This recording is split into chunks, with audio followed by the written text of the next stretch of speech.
ways we couldn't have foreseen at the beginning. Most importantly, our clients, people, and investors were truly better served as we began to form deeper and longer-term partnerships with our clients and engage with them in more lasting and comprehensive ways. So why FranklinCovey and why this book? Why listen to us after the millions of gallons of ink that have been spilled on the topic of leadership and organizational change? Fundamentally, it's because we believe that we have a unique understanding of the underlying principles, practices, and behaviors that drive effective behavior change at scale.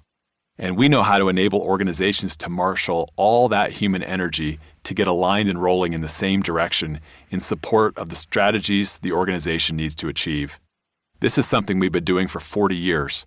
We are the behavior change company, and at its core, every strategic initiative, every change you go through is accomplished through a change in human behavior. We're checking the box that you've come up with a brilliant plan, whether it's to achieve better results or to deal with a change you never asked for. But that great plan will live or die based on what the people in your organization or team do, whether they buy in or not, whether they go on the journey or not, whether they reinvent themselves and the way they work to make it happen or not. As my friend Andy pointed out, having a great idea puts you at the starting line. The real work of leadership is what you do next. Introduction. When Mick Jagger opened the door, Charlie Watts, the Rolling Stones drummer, punched him in the face so hard he fell flat on the table behind him. The usually mild-mannered Watts then calmly turned around and walked back to his hotel room. Why such an act of aggression? Jagger may have been one of the greatest rock and roll frontmen of all time, but he miscalculated the emotions of change. He hadn't learned, or had forgotten, that unwanted and unexpected change can tap into our most primal, fight-or-flight instincts. Even a calm, unflappable English drummer could lash out, and did, when the ego-driven Jagger announced he'd negotiated a huge deal for himself with a slew of solo albums to follow.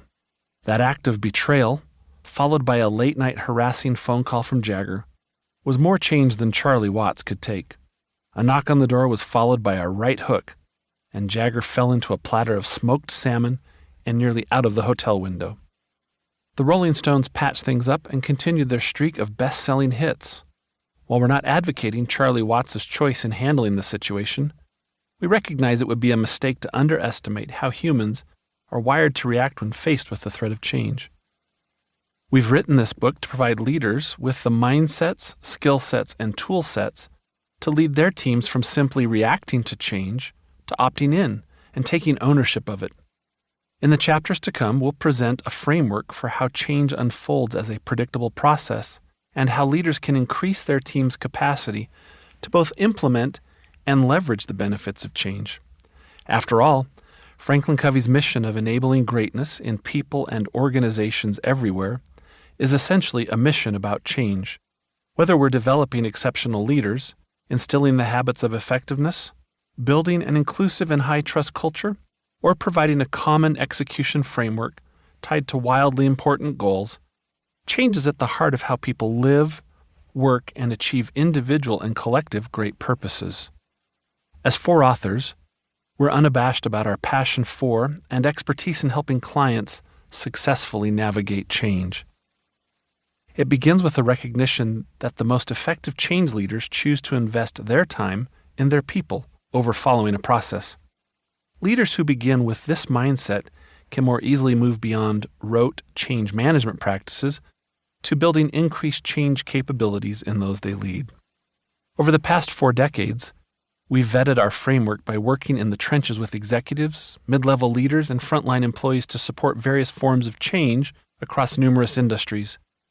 The topic of change has helped shape the focus of our professional lives, and we've gathered more than a few stories along the way.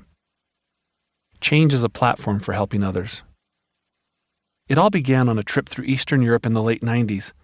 I was working with one of our business partners, and we were discussing the need for individuals, organizations, and teams to have more tools and best practices when it came to change.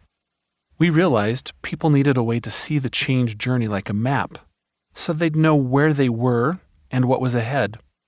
With my business partners, I jumped to the whiteboard and sketched the initial vision for what later became FranklinCovey's change model. I know, nerd alert,